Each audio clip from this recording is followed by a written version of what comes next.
This premise is that all great activity in mammals is sponsored by three basic traits, and they're universal. And I use the word mammal because I brought Mick as an example. Curiosity, courage, and drive. What makes a great startup is a founding team that has those three. Curiosity is, I see a problem maybe, and I'm curious to solve it, and most of the time the original problem you're trying to solve goes away and you have a new problem. And there are even experiments with mice showing that mice have curiosity. There was a simple experiment done where they made a maze. They took a mouse that could step on like an electric pedal and take this little car to the end of the maze where there were Fruit Loops. And it loved Fruit Loops. And they trained the mouse to go through the maze faster and faster, or they allowed the mouse use basically their own intelligence, wasn't artificial, to go through the maze and discover the Fruit Loops. Then the experimenters took a pile of Fruit Loops and put it at the beginning of the maze. It was interesting, the mouse actually got on the car and went to the end of the maze. It wanted the reward for having learned. A lot of what startup is about is a learning process. So that's curiosity. Item number 2 is courage. And courage is about the willingness to take both the consequences and even the enjoyment of failure. The best entrepreneurs fail more than everybody else. And they fail every day in what they think is true to not be true. They let people disagree with them. They change their viewpoint. They may not even say, I agree with you, but 6 months later you'll find out that what they disagreed with they're using in their common language. And that's a process of learning to engage who you are in disagreement. The third one is the hardest, which is drive.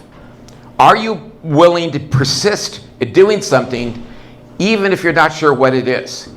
And do you have the courage to drop what you're doing if it's the wrong direction? And I don't have an answer which is which.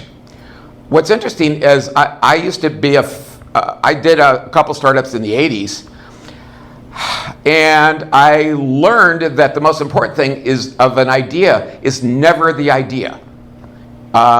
So it's actually a statement of, I have an interesting question, who wants to explore it with me? And we tend to honor founders like they're somehow geniuses, and we make icons out of people that are successful founders. And they actually realized, even some of them that are reputed like a Steve Jobs, they asked him what his greatest invention was. He said Apple itself. What he was saying is, I was curious to solve a problem. And where he ended up was not the problem where he started. And that's almost every successful startup. It was curiosity of what is it we can explore together. What he was really doing, and a lot of this is about, is finding those teams of what works and what doesn't work. And it's not the idea, it's the team. There are people who want the success of startups. They think about the fame and the money, and that's what they want to do. That's their goal. And they're usually teams you want to stay away from. So I get pitched all the time, I've got this great idea. And basically, most founders with great ideas, I actually assign a negative value to the enterprise. Because they're in love with their own idea, they're a Tower of Babel.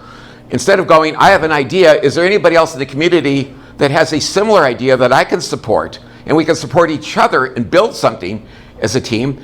And very often what comes out of that is something different than the original two ideas. And so I also assign a higher negative value if you've patented or filed a patent for your idea. Ideas are basically worthless. Now, before you think I'm crazy, a lot of you, use AI. There was a paper written in 1922. Let me pull it up. I didn't do the sound system correct, or the link, so you'll have to pull it up independently. It's a paper written by Are Inventions Inevitable? A Note of Social Evolution by William Ogburn and Dorothy Thomas, 1922. What they basically said is every invention mankind has ever invented, anybody, actually was inevitable. Is that society had the tools and ready to accept the idea, and it actually came out of development of a team. The classic example, the classic myth, is Thomas Edison. If you really get into his biography, he invented nothing. What he was really, maybe what he invented is the role of CTO. Because what he did is he found funding, He put a team together, and all the ideas of the light bulb was published in the Saturday Evening Post 10 years before he worked on it. And what he did is he brought capital and people to work on it to perfect the light bulb. And it was very hard to perfect because he had to build an element that worked. And he then had to further develop an element that failed, because you couldn't sell more light bulbs if it lasted forever. So he actually invented light bulbs that were fragile so that he could have continual sales. He was in love with direct current because that's what his concepts were based on, and eventually ended up almost broke because the world under Westinghouse and Tesla went to alternating current. So this idea that the singular founder is a genius is this myth that we all hold on to. And many people I see from the tech community, the startup community, hold on to that myth. If you have it, I'll try to stop any conversation about funding you, about joining you. And so one of the things I'm trying to do today is get you to let go of that myth. Some people will insist that not only do they have an idea, they have it patented. What they're basically saying is, I will not let go of my concept, and as a result, I walk away from them. There was interesting, I actually am backing right now a company called Canary MedTech. And I think the idea was actually kind of a stupid idea, to tell you the truth. It was somebody building a digital scale for people in wheelchairs. Said the market analysis isn't good, I don't like the possibility of it, but I saw a spark of genius in the founder's process. And I also saw his willingness to be wrong, to change. So we worked together, and it's not my idea. We're now pivoting the company because the time is right towards something called a biometric suite. That, I don't know if any of you know it, but there are two cliffs happening the federal government is fighting over. One is come January of 2026, which is only a couple months away. Many people will be kicked off health insurance because Medicare is being, or the subsidies for health insurance are being taken away. And I'm not going to get into who's right or wrong. The Democrats basically are saying, take that subsidy away, we're going to have lots of uninsured people. And then we have the midterms in November of 2026. And then January of 2027, we defund much of Medicaid because we transfer it to the state, make it their responsibility, but there's no funding to go with it. So many nursing homes are going to shut. So that's a great opportunity. I mean, it's terrible. Our people are going to basically be unattended and die, and death rates will go up. Is that good or bad? I can't decide that because we all eventually die. It's just a matter of when. But there's an opportunity for the biometric suites. So we have these two cliffs coming up that will make the idea of getting rid of personnel because they're not paid. People generally don't work as a career as a volunteer. We're going to have to turn much of that observation of patients to medical biometrics. And there are many startup companies right now working in that area. The idea of a digital scale for a wheelchair was just a platform to have all the other biometric companies come into the same market niche, the same channel. So I gave the fellow credit to be flexible enough, and I'm to be flexible enough that we're synthesizing a company out of an idea that neither of us originally had, the building of a biometric suite. So that's kind of the process where I liked, unfortunately he couldn't make it today because he lives in California, and he's actually come to a lot of tech alleys. His name is Eric Harris, yes. And Eric's been here many times, and I liked his mentality. That's why I put up the first $250,000 to get the company started. So that's the background. Now, like I said, patents are, when is a patent valuable, or what does a patent protect? Most people I've been told by many people, it protects an idea. And that actually, to a certain extent, is how we enforce the process, but it's not what it actually protects. If you have an idea, there's nothing worth protecting. Nobody steals an idea. After you raise money or you get volunteers and you do work and you develop the idea and refine it and you make it a commercial product, that's when they steal it. You've done all the work. You've got the investors for funding or volunteer or people exchanging work for shares who did all the work. That's when it's stolen. So the time, and also patents have limited lives. So very often people actually hurt their startups by filing the patent too early. Don't file it before you actually start the process of adding work. Now, there is a process, and I'll acknowledge I was wrong with that bias. Somebody said, well, what about patent trolls? They'll file a patent against you. You do all this work, they'll file it against you, and now they're extorting you to pay them a fee to get access to your own work. So one of the things to do is file a patent that's very broad, probably get rejected by the patent office, but it protects you from the patent trolls because you filed. It's not the thing that will eventually protect your product or service, it's the process to keep the trolls away. I only learned that by advocating against patents, and a patent attorney quite properly said, what about patent trolls? I changed my idea. I was wrong. So given that, there is a common, and I say myth. Myth doesn't mean it's untrue. It's just a common theme that people believe. One of the common myths is you need money for a startup. And what I want you to think about is, what does money represent? It's an exchange of current value in return for work or purchasing items. Theoretically, if you had a lot of shares that you could give out, you could exchange shares and never pay for anything. All the employees, or I want to call them employees, all the fellow developers could be getting fractional shares. All the suppliers could take shares. Because that's impractical, we use money. Everybody thinks the key is to get money for a startup. And then I asked myself, what does money really represent? And what it represents is past work. And society gives IOUs, called dollar bills, cryptocurrency, doesn't matter, gives out trust certificates for past work. And so, and I've seen so many people walking around like books. How many people ever read or heard of the book Fahrenheit 451? Okay, basically it was people walking in the forest in the end reciting books. That's how most startup founders are. They pitch their idea to everybody and they think somehow magically somebody is going to back me and I'm going to be successful because I have a brilliant idea. And what is hard for me as a potential investor is that there's a lot of chaff in the community. And this is what prompted this talk. They clog up the process to the true entrepreneurs who want to build a team, who want to be inclusive, that want to share. And I don't have the link for it, but there is a TED Talk that's 3 minutes long. I encourage everybody to watch that's doing startups. It's called How to Start a Movement. It was in 2010. It's a 3-minute video of a person starting a movement by dancing with his shirt off. And what I'm suggesting to you is that, going back to this, the idea of, or the original founding idea, is to build something to attract people to build community. How many people have heard of somebody named Dale Carnegie? Okay.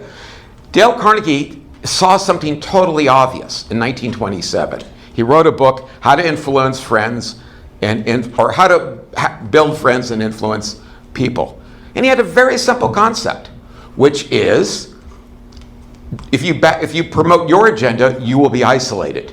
If you support other people's agenda and work on that, they will support you. And so his whole thing was, how do you find out what somebody else's agenda is? What I started to see was, I actually had 2 startup ideas that actually, I won't call them successful exits. On one of them, I made double of what I put in as startup capital, and I got bought out within a year. The second one, I got bought out for my share was $500,000, and I originally put in about $10,000. And the idea eventually failed. It was a cybersecurity company based in the Middle East. And actually, the company failed. I was just lucky that I was bought out at a premium. The company failed within 6 months. I then went into recently 2 environmental companies. When I saw that we had a new elected president in November 2024, I took 50 cents on the dollar, sold out at a loss to get out of environmental, because they said the political environment of this country will defeat it. Both companies are out of business already. So one of the things I'm saying to you is not the idea, it's timing. Now, how many people here are founders? Okay.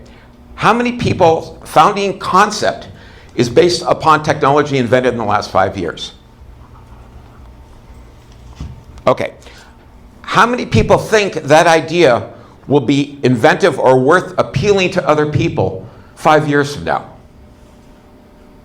Okay? The problem I run into, and this is back to the paper that Ogthorne did in 1922, is that it's a false belief that I have a unique perspective. That if you don't take an idea based on technology, the technology will move forward and your original idea and the value of it may disappear. And a lot of what we call founding companies basically have done most of their invention after they've been funded. That most of the invention of companies, I mean, I don't know if you realize that there's a good story, there's a podcast called Acquired, and they did a 3-part series. It's 12 hours, it's long, on Google. And it started because the parents of Larry Page were both professors of artificial intelligence. That Google from the very beginning, including its search, was always based on artificial intelligence. The company hasn't changed its basic area, which is artificial intelligence. They were early, they bought DeepMind, and they basically kept evolving. Sergey Brin's, one of his parents was involved in AI, and the other was a professor of, I think, law. I don't remember exactly. But these were people that were fascinated with the field, and what they started at and where they ended up are totally different. And it's a company that keeps evolving. So most of their invention occurred after they were founded, after they were commercially successful, after they were public. It was this process of invention. Now, I'm from San Francisco, and I made the terrible stupid mistake. I went to UC Berkeley. I was working in a doctorate in epistemology, which is the study of knowledge. And I accidentally ended up in medicine. And it was the wrong culture for me. For 42 years, I worked in medical development for biopharma. I ran clinical research sites, I wrote protocols, I explored new medications, and it was a culture that discouraged innovation. In fact, one of my startups was a way to run clinical studies more efficiently, and Johnson & Johnson paid me $100,000 an advance royalty for a way to save them about $200 billion a year. But the fellow that agreed to buy it from me basically said, "You'll wipe out my division." So he basically gave an advance royalty of $100,000, and they put it on the shelf, and it went nowhere. And the person that made the mistake was me. I actually did not think about the fact that I'm trying to sell to the very person that wants to kill my idea. I'm wiping out his whole division. He has a very nice salary, he has lots of authority, he's essential, and basically the idea was very simple, using a QR code to do inventory of drugs in drug studies. And it was so simple and so obvious that it was a threat. And so that was one of my, quote, successful exits. I spent about $40,000 paying people for software and sold it for 100. And I thought I was going to make tens of millions of dollars of royalty. That was the only payment I ever got. So I made a mistake. I learned from that lesson. Now, let me ask you, how many people that raise their hand who are founders? How much time do you spend, and this is, by the way, the purpose of this original talk is to get you to think differently, and if enough of you are irritated enough, I may do a series of workshops based on this. How many of you, you sir, in the back, in the black shirt? Yeah. What's your idea? I mean, it's a design company that will eventually have an app and interface, like a direct-to-service. Okay. And how much have you sought out other people that may be potential competitors or complementary to what you do? All the time. Like I network all the time, and I try to get in close with like design studios and advertising agencies that provide that service already. Okay, and the question I have is, are you trying to find a way for them to support your idea, or for you to support their ideas? A little bit of both through the growth phase. It depends. Like I'm looking for partnerships, but also I have a growth plan that will eventually, hopefully, grow above them. Okay. What I was basically suggesting, because I actually started my entrepreneurial venture, and I stopped for 30 years because I went in as a service provider in biopharma, and basically had a company that did clinical studies for biopharma, which was just service. And one of the things I realized, I was not supporting somebody else's agenda. And what I'm doing now in the startup phase is supporting other people's agenda. That'll solve mine. I want to be part of a team, because I'm jealous of the people. Being from the Bay Area, I went into biopharma, which wasn't as entrepreneurial, and all my friends or many of my friends from UC Berkeley when I was living in San Francisco ended up working down the peninsula in these tech startups, and they had a fascinating life. And it's not about the money, it's not about the fame. They basically enjoyed working with other people that were as driven as they were. And that's what I'm saying, that they were supporting somebody else's agenda. None of them are well known because they weren't the founder. They weren't the Larry Pages or the Steve Jobs. They were the people that were dedicated to the team. And what I see in a lot of cases is not enough interaction of how I can support you. Now, one of the problems we run into, and this is where I'm getting more active instead of just throwing rocks, is I've talked to Caleb, who does talks on legal, developing a certificate of value where if you work on somebody else's project, you get stock. Even if the company's not formed, and it has a vesting schedule. And the reason is, a lot of times you do time on things and you get stock, and your contributions are worthless. How does the founder get rid of you? And the answer is you have a vesting schedule. Vesting could either be over time, meaning if you work for the startup or do contribution to the startup for a couple of years, you get partial to full vesting, depending on the years, or it could be tied to a item, like you achieve a certain goal. So investing doesn't have to be just years. So what I'm saying is that if we develop the certificate, it would encourage many of you in workshops to say, I'll work on his project, and I'll work on 5 different projects, and I'll probably get worthless certificates. The company may not even be incorporated, but if the idea ever takes off, I've got an interest. I'm not trusting that person verbally to take care of me because I contributed his idea. And that's the process that went on. In the 80s, when I'm old, by the way, I turn 72 next month, in 2 weeks. So I'm an old guy. I just never grew up. But in the 80s, so many companies that are big software companies now, basically were doing custom software for clients and said, gee, I'm doing it for this client, I'm getting paid an hourly fee. How do I improve that? How do I make it better? And I can sell it to a lot of people. I don't have to reinvent the wheel. And so a lot of software companies came out of the fact they were solving somebody else's problem. Being from California, we had several strategic advantages. The biggest one is we don't have non-competes in California. So anybody could leave a company and start a company down the street to compete against their former employer. And it got so extreme that the employer said, our only best defense is not try to sue them, but invest in them. And a lot of the what we call venture capital, really came from companies saying, my best employee just walked out, went down the street, setting up his own company. Hell, I'll invest in that company. And that's basically how Fairchild Camera invested in Intel. Intel invested in a startup group. This is the process of not being in love with your own idea. This is the idea of working on other people's projects. And the whole point of this talk today is to change your mindset. I have no definitive answers other than if we develop a legal certificate, we may share it with the community and make it a basis. There are tax laws and incentives, just so you know. The tax incentives for startups are higher than ever. There's a tax provision called 1244, IRS code 1244, that says if you invest in a startup of a qualified business and the business fails, you get to write off your entire investment as ordinary income loss. So somebody in a high tax bracket invests in a public stock, they could only take a capital loss, which they can only take $3,000 a year as loss. 1244, it's unlimited.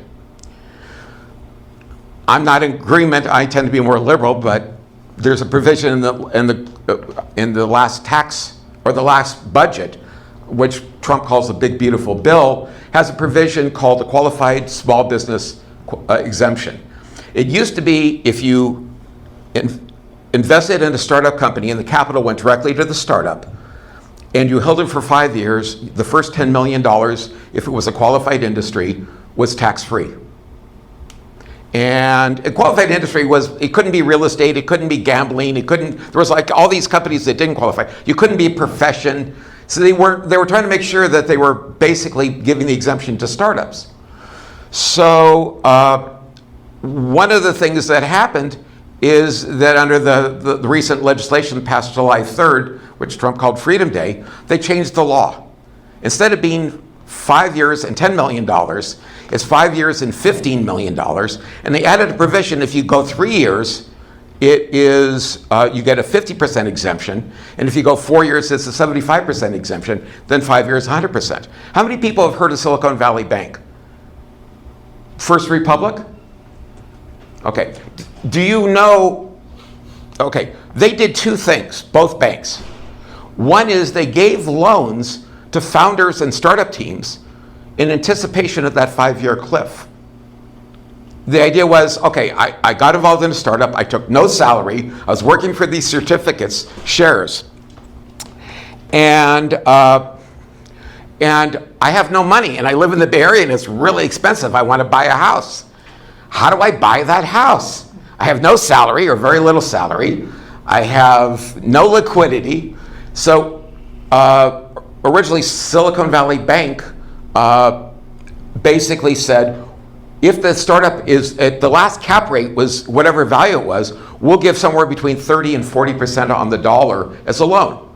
Some of these companies had cap rates in the hundreds of millions of dollars, and some of the founding teams, when I say founding team, could be the first 100 people, it's not the first two. Some of them actually had stock worth $10, $12 million. 30 cents on the dollar is $3 million. I could buy a nice house for that. And the loan didn't even have any payments until the 5-year cliff happened. And the loan came due the day after the 5-year cliff. So actually it was a way that founding teams could get funded, have a nice lifestyle, not worry about money years before the 5-year cliff. What was in First Republic did the same thing. That was their niche. Both banks went broke. The common assumption is they went broke because that loan program was bad. Turns out the only thing that was of value was that loan program. That both banks, to be conservative, bought treasury bonds. And the treasury bonds, interest rates went up, treasury bonds went down, and the banks went broke. Chase Manhattan under Jamie Dimon came in and said, that's a brilliant program, that's really profitable. Those are the best customers to have, because after they go through that process, they're high net worth people. That's exactly what we're looking for. So one bank, I forgot the name of the bank. Does anybody remember who bought Silicon Valley? It was another bank. First Republic was bought by Jamie Dimon. I don't remember who bought Silicon Valley. But they bought not the whole bank, they bought the loan portfolio, and they bought the banking relationship. And so the idea of innovation having to be a startup idea wasn't the case. It was the community financially supporting an idea. What I'm here to see, if I click it all with the startup community, is help invent those financial instruments. How many people are aware of Startup NV? Okay, they have a fund to fund startups. They do SACE. They have 1864 fund. I've known Jeff for a number of years. Smart guy. Really, more important, he's really dedicated and has really promoted the idea of community. I have one disagreement with Jeff, and I'll meet with him in a couple of weeks, and we're going to talk about it. The way the fund is organized, it doesn't maximize tax benefit. So I'm talking about doing a supplemental fund rather than be a competitor, so that we could do a tax optimized startup fund. So right now, it turns out, in fact, Josh is here, his wife went and researched this, that there are some the 1244 provision that's available if you invest in a startup is not available to the fund. Second issue is the capital gains exemption does appear to pass through, but you can't individually optimize it. You can't go to the bank with the fund, but if you back the startup, a bank may lend against individual shares. So I'm trying to do something, and this is the idea of innovation, does not have to occur just in the original idea. Anybody heard of a Delaware statutory trust? Okay. 1988, Delaware, basically Delaware's biggest industry is financial structure. It's why a lot of banks are headquartered there. It's why most corporations are headquartered there. They are the most innovative state in the country on managing corporate interests. And it's not about greed, it's like it's cheaper to file there. You have a better court, it's called the Court of Chancellery, than any other state and union, and their biggest industry is helping corporations succeed. So Delaware in 1988, for example, said that instead of doing a limited partnership for real estate, we'll allow people to individually own interest in a massive real estate project by direct ownership of that interest. And there'll be a standard trust document that will allow individual owners to go in. Legislature passed it, attracted about $100 million of capital, wasn't very exciting. 2004, the IRS says, how many people are aware of something called the 1031 exchange in real estate? Okay. The IRS said, if you exchange into a Delaware statutory trust, you can actually do a 1031 exchange. If you trade into a limited partnership, you can't. Suddenly, Delaware statutory trust it was 1994, I believe. It was like 6 years later when the IRS rule came out. Suddenly, Delaware statutory trusts were the hottest thing. Delaware has attracted over $100 billion of capital into Delaware statutory trusts, and the state makes lots of fees on those trust documents. What I'm trying to do for Nevada is create a Nevada statutory trust that allows a way to actually do the same process in Nevada for startups. So the way I'm going to support the community is not compete against you, not attack you, but support you. My problem is, how do I get the state and be part of the process to get through the chaff? All the people walking around with startup ideas that have you sign non-disclosure agreements and go to patents, those are the people that slow down the process. The process will accelerate if we learn to support each other, and I'm willing to work on a certificate that gets you, in effect, compensated for doing, quote, it's not volunteer work, it's work for equity, but make it into a standard form so each founder doesn't have to recreate the wheel. You can just go to the certificate, and so far I've contacted Caleb from Howard & Howard about working on that certificate and making it available to the community for free. Yes? So I've been intrigued by this section 1244. Yes. So I'm working on a bunch of projects. The idea is set each one up as a C Corp, so that way whoever's working on it can pass the stock around and maybe even swap it in between projects. That's correct. Do you think if I was pitching investors that, saying, here's a tax strategy that's designed to make sure you're getting the best tax strategy out of your returns, do you think that would be an interesting presentation to get the discussion going? No. Okay, great. I'll tell you why. Again, by the way, my worst offense is I'm obnoxious. My best asset is I'm obnoxious. The reason I disagree with that is you're not building on somebody else's idea. What my concept was to support development is saying, okay, there's Desert Forge Fund, there's Startup NV, they have done a lot of the work, attracted investors, attracted a whole infrastructure of pitching, and they have a diversified portfolio. So what would happen is, instead of going in, say, for example, the next Startup NV fund, where you put in money and the fund invests, that Startup NV would still get their 2 and 20, but it would be a fee, and the fee would be deductible. So every year that let's say I as an investor put up $1 million and go into 10 companies. If I go into Startup NV fund, I pay $20,000 a year for the fund to manage the investments. Yeah. That's not deductible. If I do it as a Nevada statutory trust, I'm paying investment advice, which is deductible. If I go into the fund, there is a problem. How many people are familiar with SACE? Okay, there's a problem in SACE, and actually, this is where Jeff and I disagree. I'm not saying he's wrong. This is where I disagree. There's no deadline on the SAFE. Jeff talked about during Startup Week the very fact that companies become zombies. And the problem is, if I have stock in a startup and it never goes under, I can never take the write-off. I'm worse off if the company went broke. I actually do better than if the company stays alive. It may be a dead company, but some founder still has a dream. I can't get the asshole to fold his companies. So there is a way around it. I can sell my stock at a loss, but then I feel like an idiot if the 1 in a million that it actually turns around. So I would actually have provisions to say, if you don't get successful at a certain point, you have to fold. So I would change the startup. You must do a security offering within a period of time.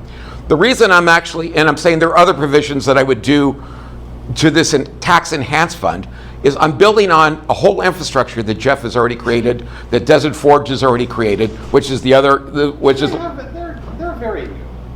Desert Forge is very new. I know, but the point is, I'm not reinventing the wheel. I'm going to work with them, take my input and add it to theirs. It's what I suggested to the fellow who's trying to do a promotion, that you don't start with your idea. You have 10 ideas.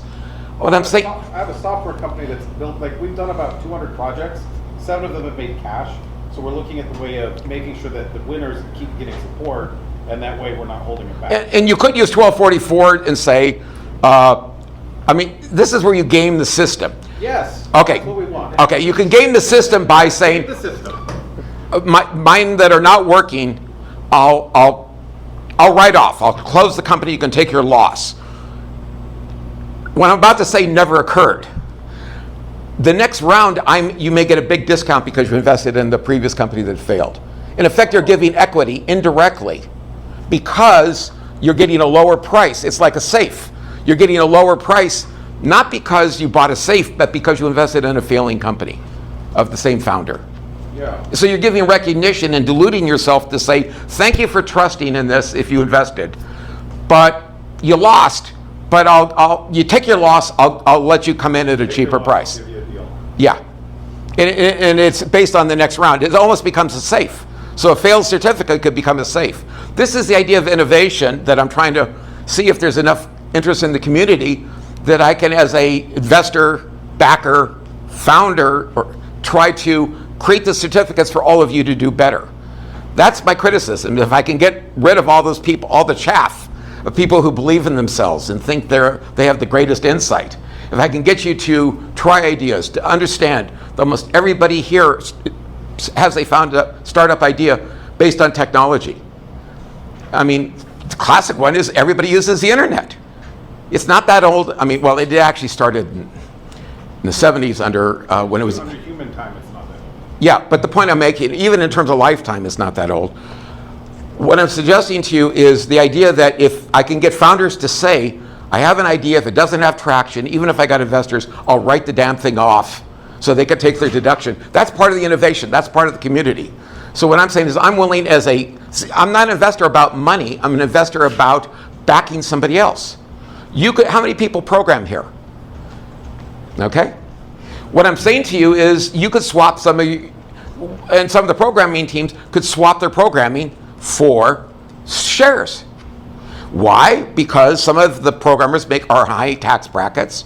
There is a provision called IRS code 83A and 83B, where if you get shares in return for return for labor, you must declare the market value of that program of that distribution within the first 30 days, or you lose the exemption. Okay? Standard exemption, it's an IRS form, it's simple. Pre-startups have almost no market value. So you could do work for a startup and pay tax that might be $50, might be zero. And you now have shares that are now capital gain shares and even eligible for Section 1202, the qualified business exemption. So I could end up, as a high income programmer, end up swapping some of my labor for a profit 5 years later that's tax free. Instead of getting paid ordinary income, I'm now paid in stock that I sell and pay no tax at all. It's so abusive that I oppose it, but I'll use it because the Republicans passed it. So this is the thing I'm talking about, innovation. How many people, raise your hand again, I didn't use poll everywhere. Next time I'll set up poll everywhere so I could do this electronically instead of by hand. Of the people that are founders, raise your hand again. How many of you are helping another founder with their idea, putting actual labor in to their idea? Were any of you given any shares for that? Okay, we have one. What I'm saying to you is the problem is, and this is a human dynamic problem, is that you may be given way too much value because you could do, in your example, a lot labor. You may turn out to be totally worthless. And now you've got a lot of shares of a company that you didn't add value to. So that's why I'm trying to say, how do we make an exchange to avoid the Tower of Babel where we're helping? We have workshops basically. The workshop could be as simple as, I'm in this field. Who's in the same field? There's somebody here who's an experienced engineer for Amazon, used to be Zappos. And there's somebody else, Tim has this, May, is doing a talk, his AI section. It's in the same field. My job is to get the two together, and if there's synergy and some other people, that's when you invest. So what I'm saying to you, if you have a startup idea and you're looking for funding, you haven't put in the work yet. I'm not going to back you. And when I say startup NV, Desert Forge, those companies, those funds are not going to back you because you haven't shown momentum. And what I'm suggesting is if you create some work and you build a team that seems to do something productive, will back you because you show momentum. You show you have the mentality to build a team. And I go back to Steve Jobs. Apple was successful because they built a team, not because of the invention, not because of the idea. The original iPod was basically a SanDisk solid state storage device with some added features. Mic jack. Huh? With a mic jack. Yeah, it was almost stupidly simple, but he had a really good team. The iPhone, which everybody says what an incredible invention, was inevitable. We already had email, we already had texting, we already had all the elements. They just put it together in a designed way. I'm not diminishing what he did. It's one of the, well, it's not anymore. It's one of the largest companies in the world now, but because they developed the culture of the team and they never stopped innovating. Well, so I went to an M&A presentation a while ago, mergers and acquisitions. Yeah, sure. One of the things I was surprised about when they're talking about getting a good exit price was the value of the team.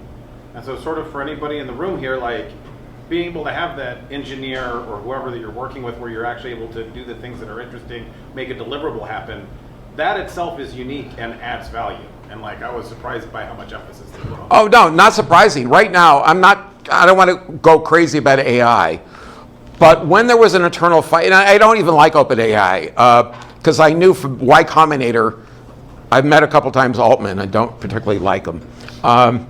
What I'm saying is that when there was an internal fight, because Altman was lying to everybody, and there was causing dissension, and the company basically was going to potentially fail, Altman said, instead of Microsoft trying to buy the company, just everybody, he was inspirational enough to the people there, we'll just walk out as a team. And now there are companies, there are a couple startups in AI with people experienced in teams where they're paid $300 million to form a new team.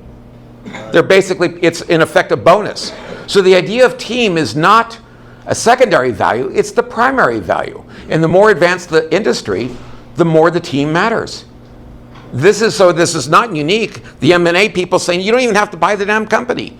In California, there are no non-competes, so everybody could walk out, go down the street, recreate what they did on Monday, what they did on Friday as a competing company. And there's nothing the old company can do. They call it acquired hire. Yeah, acquired hire, exactly. But they don't hire, sometimes they'll hire, and when you hear about somebody getting acquired hire as an individual, it's rarely the case. It's usually the individual's the visibility person, but he's got 10 friends that are gonna come with him, or her. Because the head of OpenAI, the president, actually, the chief operating officer, was a woman. And she was a Bulgarian engineer. I only knew them when they were on 18th Street, and now they're everywhere in San Francisco. But I'm just saying, the idea acquired hire is going on. Right now, there are AI wars or bidding wars where Meta has paid as much as $300 million for an acquired hire. So, and everybody says, I want to be that. It's the idea of building team. Oh, what time is it, by the way? 11:53. Okay, so I have just a few more minutes. Any other questions, comments? Go ahead. I do have a comment. It's more like a paradox. I really appreciate the idea of like being more than one founder, right? Like helps complement each other. Founding team is the term I use. Exactly, and then helps like complement each other and challenge each other. Yes. The idea of like being in love with your idea is not great. Right? It's Tower of Babel. Yeah.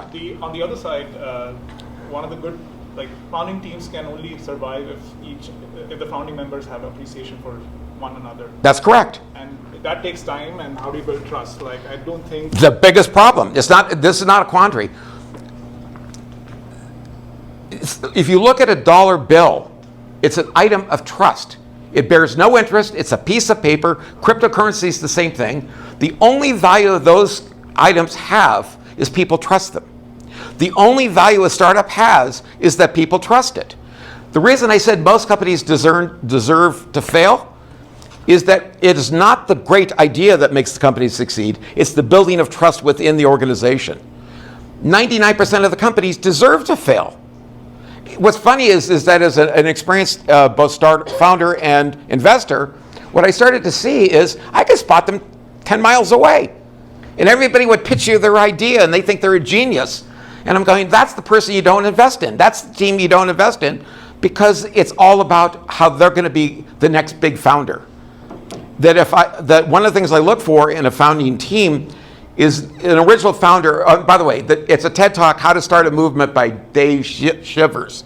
It's 3 minutes. The idea is that you basically take your idea, you invite people in, you compliment them, you give them power, you give them shares, you do things so that they're empowered. And if you're good at that process, then you have a founding team.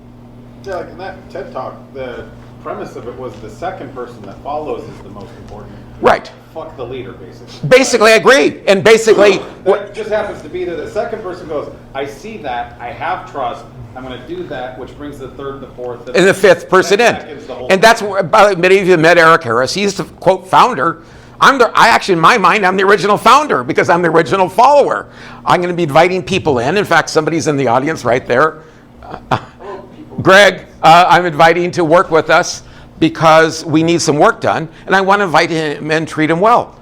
So that is not a dilemma, it's a solution. Yes. Oh, hey, Russ. Yeah, I wanted to ask you a question. Sure. Actually, Josh, too, because you're both interested in the tax stuff. So I learned this at SF Tech Week, but just want to run it by you. Basically, what you... I was there too. Yeah, under Section 1202 of the Yes. IRS code, there's this whole qualified small business. Right. software. So Same thing. The idea is like you don't start all these C corps like Josh is talking about.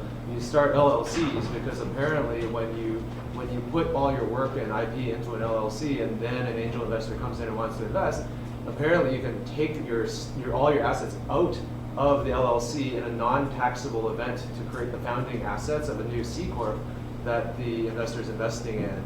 Pro rata. Technically, you're correct. And then what happens is the super powerful law kicks in where the qualified small business stock can be up to 10 million or Trump Now it's 15. increased it to 15. Yeah. But it's the greater of the 15 or 10x your founding asset. Right. So No, it's the lesser of, I it's believe. the greater. It's the greater. Oh, greater of, you're right. This is like a super loophole. Because Right. If you build, Yeah, it is. if you spend like a year building your tech, and then an angel comes in and invests at like a 10 million pre, and your tech that you've built The first 100 million is, is worth 10 million. The first 100 million is tax. except there is a cap on, I don't want to get too much into the code, but there is a cap on valuation at the original startup. It's 50 million. Yeah, yeah. So I'm not disagreeing. You could theoretically have 500 million in non-taxable gains. And I'm saying from an investor point of view, I actually wouldn't back your venture. I wouldn't back your venture.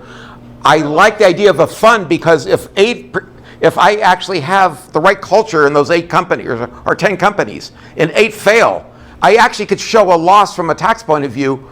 Not only could I have, let's say, 50 million in gain tax-free, I could actually show a taxable loss. So if I'm a high-income individual, I go into this process, I can take a write-off and actually make a profit. Yes? What's your definition of the founding team? Just the founders? Or No. The founding team. Okay, and this is interesting. This is where super voting comes in, and I'll get to you next. Okay. What I'm saying to you is the founding team is people given equal respect and power as if they're founders. The founding team I knew them from, I didn't know them. I never met Larry Page or Sergey Brin. I knew some of the people that went to work for them. The original couple hundred founders were considered founding team. They could interrupt any meeting, they had equal power, they could do whatever they want because they had learned the culture. The founding team could be the first 10,000 employees. It's the culture of a founder. What the outside world does, and many people in startup communities fall prey to, is the myth of the great founder. It's a myth. It's really the founding team. I can't tell you what the cutoff number is. It might be 3, because it may be that the rest of the company is doing their work, but they don't really get the inspiration. It's those who get the inspiration. What other loophole were you not investing in when you see a company? If I don't see the right founding spirit, if I see, this could sound funny, one of the red flags for me is they have a patent before the company's even formed. That basically says I'm in love with my idea, and I'm basically saying, I want to work with this asshole. They are the great inventor. They think that Jobs built a company based on idea. or even Sergey Brin, it was his family tradition. And Larry Page, it was their family tradition. The parents were in AI. They were second generation. He's next, then I'll get to you. So I'm an SEO. I've been presenting here for about a year. Sure. And angel investing in SEO has kind of this unique symbiotic relationship. I wanted to ask this question for future philosophical teams that you come across. If they hired an SEO for 6 months and they had backlinks, organic traffic, they had content that was searchable in AI and in the old legacy SEO. Yes. Does that hold higher market value for you, even though they've been working in the organic SEO system for 6 months? Yes, and I'll give an answer. Okay, by the way, the most courageous thing that I can say to something is I don't know. So some of this detail, I don't know. Okay. What I am saying to you is if you believe in what you're doing, and we create this certificate, I hope to create it sooner rather than later, you could say, okay, I will base it on performance. You could even have like a contract tied to the SAFE certificate saying, if I achieve certain goals, it immediately vests as soon as I hit the goal because I've made more money for you guys. So you could go out to 10 companies, instead of spending all your time trying to sell your service for cash, you go and sell your service for these certificates. And some of them, you're looking for the best opportunity. Which companies can I back that I can get returned very quickly? Yeah. And if I can, I've got value. And there may even be a provision. Again, it's how Nevada does it. I'm trying to, then if I get traction on this level, I will try to meet with legislators to create the new enabling legislation to even allow cash out, partial cash out. So you could actually always trade your insights for equity. That's great. And if for your personal experience, and this is Yes. a question, does the metrics of a business website matter? Period. I don't know. Okay. That's my courage. Okay. I really don't know. It's more your area. I mean, I have an opinion, but it's a worthless opinion. Just because I'm smart in one area doesn't mean I'm smart in another. I don't know. You're next. On the whole founding team concept, how do you handle it when, one of the founders, a brilliant person, they start, messed up on cocaine and whatever? Okay, and I'll have a very simple answer to that. And in fact, somebody said it earlier. The choir team, the team walks out. Basically, that's what happened with Kubernetes, Uber. He was so obnoxious, it wasn't necessarily coke, I don't know what it was, but he owned 100% of the voting shares. And the board revolted, the employees were revolting, things were, the state legislatures around the country said, we're gonna ban you. You're such an asshole that even if you have a brilliant concept, we're gonna start making it illegal for Uber to exist. And he faced the issue of, if I'm, quote, brilliant, I could lose everything. And even though he legally had the ability, he controlled the board 100%, he controlled the shares, he didn't own all the shares, but he had all the voting shares, he actually faced reality. I give the guy credit for realizing he was an asshole. And they brought in Dara, and the companies turned around.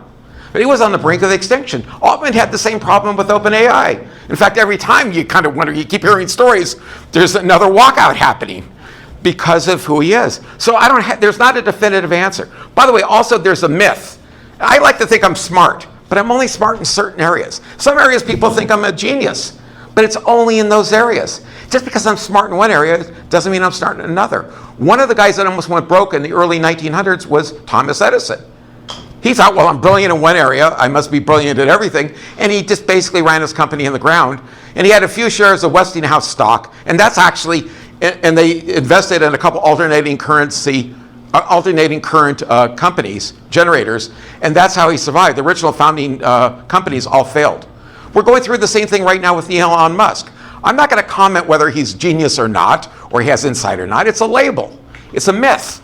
He's good at some area. I give him a lot of credit. He's now become full of himself, and the question is, can he save himself before he crashes and burns? I don't know. Steve Jobs went through the same process. He got kicked out of his own company because he was such an asshole. And when he came in the second time, he learned to be more inclusive. And the second iteration worked. So there's not like a definitive answer. It's self-awareness, self-limitation. Be arrogant, be grandiose, but have some self-awareness and humbleness to say you don't know. Yes, You have a lobbying group for for the Nevada state, or? No, I just happen to, okay, I have a bizarre marriage. I work in tech. My wife knows more tech people. I mean, she's a makeup artist. And when CS comes to town, she makes up her team makes up many of the speakers. She's been invited by CrowdStrike to get on the corporate jet, and when they go speak other places. So a lot of my lobby effort will be through her. She's worried about makeup. She's worried about my haircut. She knows more wealthy tech people than I do. So I'll actually depend on her network to actually lobby the state legislature. Also, both I and Josh Levitt ran for state senate. Yeah, I supported Josh. The legislature's a lot more, like one of the things I like about working in tech here, because I know the legislator's not gonna fuck on me too bad, because I'll go yell at them. So, No, the legislature is very responsive. they're very accessible. Very. And by the way, when I said I'm lobbying, I mean, yeah, I supported Josh. I've actually, I tend to come, not so much Democratic, but liberal in view. I'm what would be called a bull moose Republican, Teddy Roosevelt. Nice. So Teddy Roosevelt Republican is liberal Democrat today. It's the same, different party, but same process.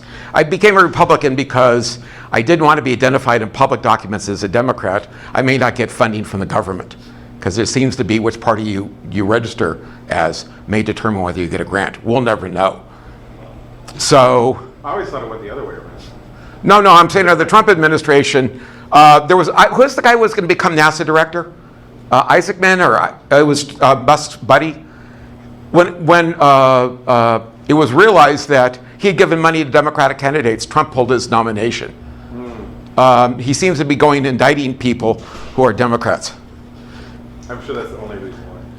Well, he's been very open about it. He's defunding, no, the guy's not subtle. I'm defunding Democratic programs. I'm defunding Democratic states. I'm not saying anything he's not saying. I don't want to get at whether he's right or wrong. I'm saying that's one of the issues. What is necessary, I registered as a Republican. I used to be a libertarian. Now I'm a Republican. I'm a liberal Republican, but I'm a Republican. So if I go for a grant and some grant reviewer looks at my party registration, I don't get disqualified. I do think Libertarian and Republican would be the perfect two-party system. Well, I don't want to get into that. I don't want to get into politics. Actually, what I believe is the opposition and contrast is what makes great politics. Duality is what makes great companies. So you need the liberal, you need the conservative, you need the libertarian. That's how you create great companies. And that's the same philosophy within a company. Is it almost 12:15? We've got about 5 minutes. Okay. Anybody want to make a comment? Go ahead. I wanted to ask you about adoption of these certificates. So I'm an advisor to a couple of startups in town, and one of them that I spend the most time with, I have some low strike price options, but the other ones really want to give equity. Founders don't often want to share equity with early employees if they don't have to. Also, construction cycles are compressing. That's correct. You go quicker than ever from an idea to a prototype to a product to customers. Do you feel like the latter trend is going to drive adoption for the innovation that you're looking at? It's irrelevant. Because all I'm saying is, when you get certificates, they don't immediately vest. It's almost like an option. If you don't last long enough, I'm only going to pick on you even because you have Mick and he likes getting petted, and also you are actually given shares. If his contribution to the company is worthless and he's got a 2-year vesting schedule, they'll fire him before the 2 years. But he could actually, in the case of the SEO fellow who just left, Bye. huh? I just said goodbye.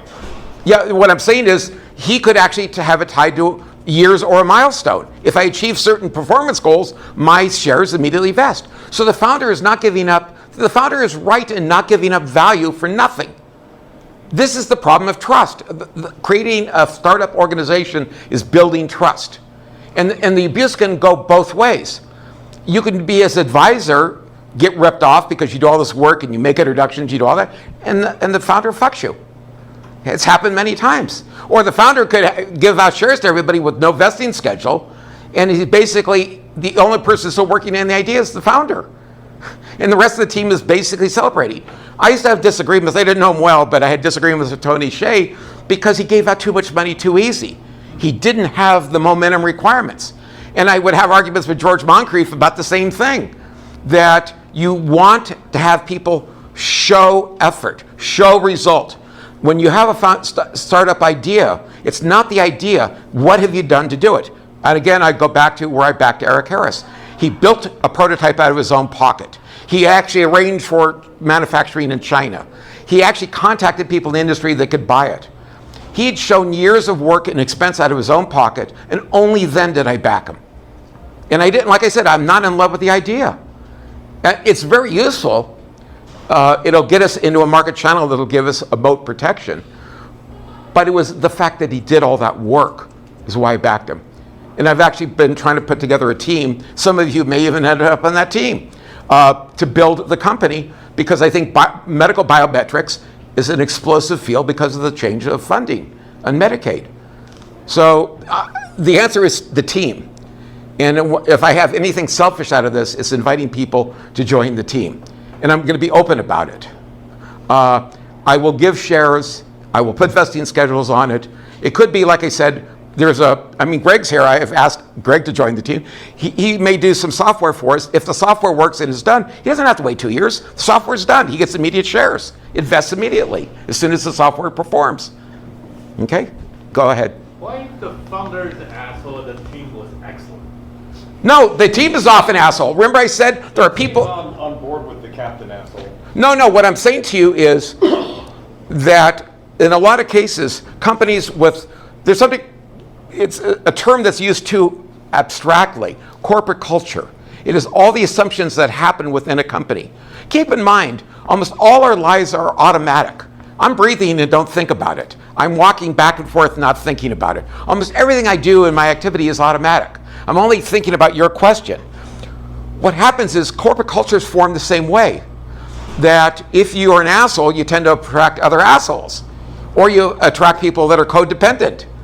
And so you could have a company with one asshole and lots of codependents. That company will probably fail. It's like when you have that in army. Sometimes when the king is killed or the general's killed, the army falls apart. The best armies, when the general's killed, they all are founders of the army and they continue on.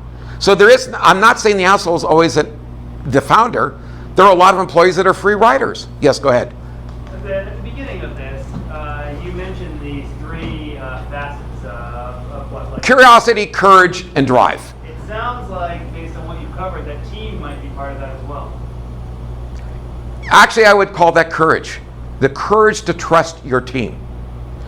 Why are you have somebody in your organization that doesn't carry their load? By the way, a bad hire, and again, it doesn't have to be an employee because it might be for equity. They screw not the founder, they screw all the other team members. And so the idea of building trust is sometimes if the founding group, and again, it's not a magic number, it could be 200. I think it's hard to do hiring and firing based on 200. But basically, the founding team says, this person is not adding value, we don't want them to vest, we want them gone. And that same issue, high visibility, just because it's the hot topic now, is about OpenAI was that same issue. There was a cultural question. Is Altman at fault or is the board at fault? And the detail was a lot more nuanced than people realized. It was, which culture prevails? And the team decided. So and if they had not, and Microsoft weighed in because they had the deep pocket and they agreed to do a acquisition hire, or hiring, what do you call it again? Acquihire. They agreed to do it, so Altman won because he went to Nadella and basically said, will you open your deep pocket? And he said yes. That gave him the ammunition to win. Without that, I don't think he would have won. So I don't have an answer to that. The founder is not, the founder who is a megalomaniac, the founder who is, I've got the brilliant idea, is the asshole. The team member thinks I'm such a valuable hire that you've got to kiss my ass. And that's gone on a couple times at Oracle. They'll often do a very expensive hire. My wife made up a guy that was paid, well, now it's not that much money. He was paid $200 million a year to run their, this is before AI became big, about 5 years ago, to run their data centers. And he was an acquirer from another company. He wanted cash, and he thought he walked on water. It's a very difficult person to make up too, but I'm just saying so he was the employee, he was a recent ad. So it's not the founder, I don't characterize it. It's who you are. And in fact, when I go to work, if I go to work or back somebody, and backing money and backing labor is the same thing. My money came from my past labor. So what I'm saying to you is, if you don't like the culture, don't join the team. Don't do it for the idea. The idea is a means to build the culture. Okay. That'll do it. Yep. Thank you.